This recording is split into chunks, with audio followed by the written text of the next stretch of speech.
and welcome to the Wendell Effect. My name is Brandon Wendell, and I'll be guiding you through my view of the energy futures markets. So let's go ahead and jump right into this. Quick reminder, we are not broker-dealers or investment advisors. Taking a look at this information from an educational standpoint only. I'm not telling you to buy or hold any particular securities, giving any personalized recommendations. All markets do involve risk of loss. It's always a situation, no matter what we do, we can just try to limit the risk, but can't eliminate it. We just try to minimize it. And we are not subject to trading restrictions, so we can have a position in a security or initiate one at any time. Please stay in touch with me. You can hit me up on email at brandonwendell.cmt@gmail.com. You can also follow me on Twitter at TraderBdub. And if you wouldn't mind, please hit that like button and subscribe. It helps us out a lot. And we'll provide you with more information about these markets in the future. So thank you for being here. And we'll take a look to see what the equity futures are doing for the week of April 30th. We're going to start off, though, looking at the US dollar index yet again. And there's Lucy putting in her 2 cents. So on the weekly basis, we're continuing this bearish trend, but really kind of flattening out. We lost momentum. We really need more bearish momentum than we had before, meaning a lower low on the RSI for us to continue with lower lows in price. We're not getting that, so we're just flattening out.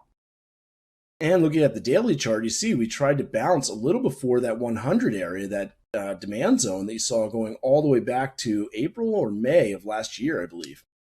So we're probably going to see perhaps a little pullback or more sideways movement in the dollar, and that could also translate into sideways movement in the energy futures as well. On the 4-hour time frame, we've pushed up against supply many times. Can't seem to get through, though. If we do poke above, there's tested zones. The only untested one is 103. I just don't see the momentum being that strong, but I could be surprised, and maybe we do push up just a little bit, just above the range that we've been in, as I said. Now, moving on to crude oil, we obviously had a big move off of the weekly demand with the gap, but stayed within the sideways range. We filled the gap as of last week, and it looks as though we're trying to bounce again. So we're maybe going to make another run for 80 or higher. Going down to the daily chart, you can see we did a 50% retracement of our impulse to the upside, and it looks as though we stayed above 40, which in this case indicates that we may try to make another move up towards 85.55 and maybe even the supply at 86.76, close to 87. So I'm expecting this week to be a little more bullish, even though the dollar, as I said, might be a little bit bullish as well. I'm thinking the dollar might be sideways. I think it's trying to fake us out, and this is going to be more bullish for crude oil. And looking at the 4-hour chart, you see I didn't mark it, but there's a positive divergence where prices moved down and sideways while the momentum was lost.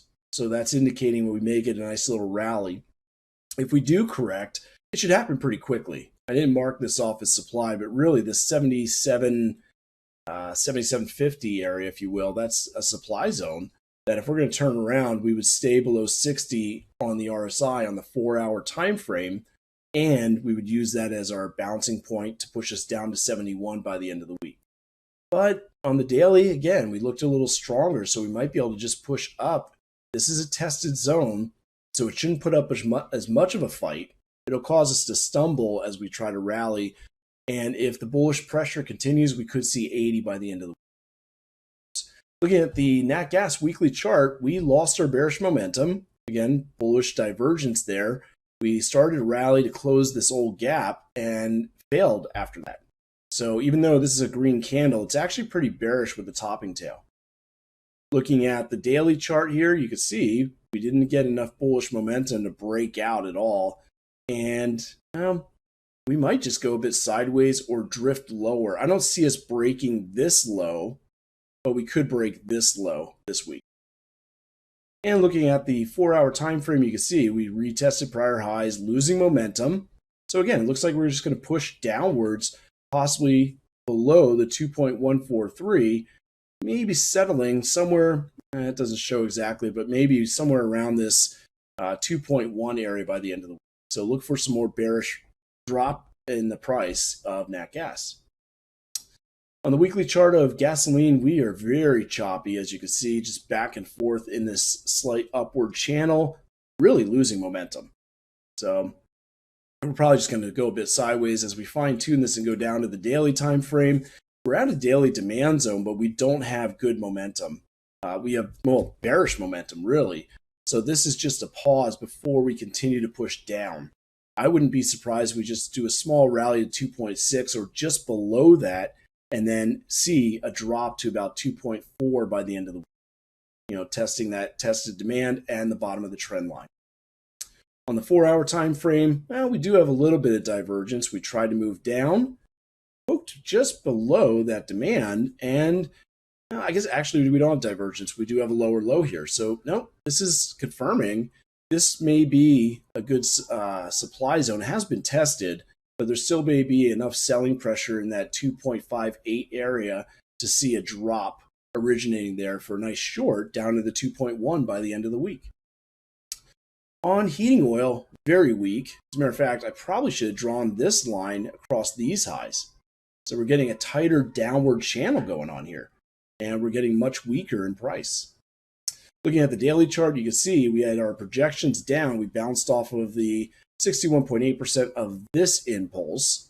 Now, measuring from this impulse, we got overlap where we might bounce at 2.3 for this week, or just under that. And it looks like we should move down there this week. On the 4-hour time frame, if we rally 2.4463 to 2.4676 is a great supply zone to enter for a short, targeting that daily demand, or not demand, but the projection right around 2.29 to 2.28. So keep an eye out for that. This would be your entry point. I would want to see the RSI below 60. If it's not, do not take the short. That shows too much bullish momentum. We're not likely to move down. But if we rally into that 244, look for the shorting opportunity, as I said, down to the 2.30. So that's what I got for you for this week on the energy markets. Again, you can stay in touch with me. Let me know what you like, not like, what you'd like me to talk about. Hit me up at brandonwendell.cmt@gmail.com. On Twitter, I'm at TraderBDub. And of course, please hit the like and subscribe on YouTube, so that way we can continue to provide you with this information on a weekly basis. I want to thank you for being here. Until next time, trade safe, trade well. Take care, everyone.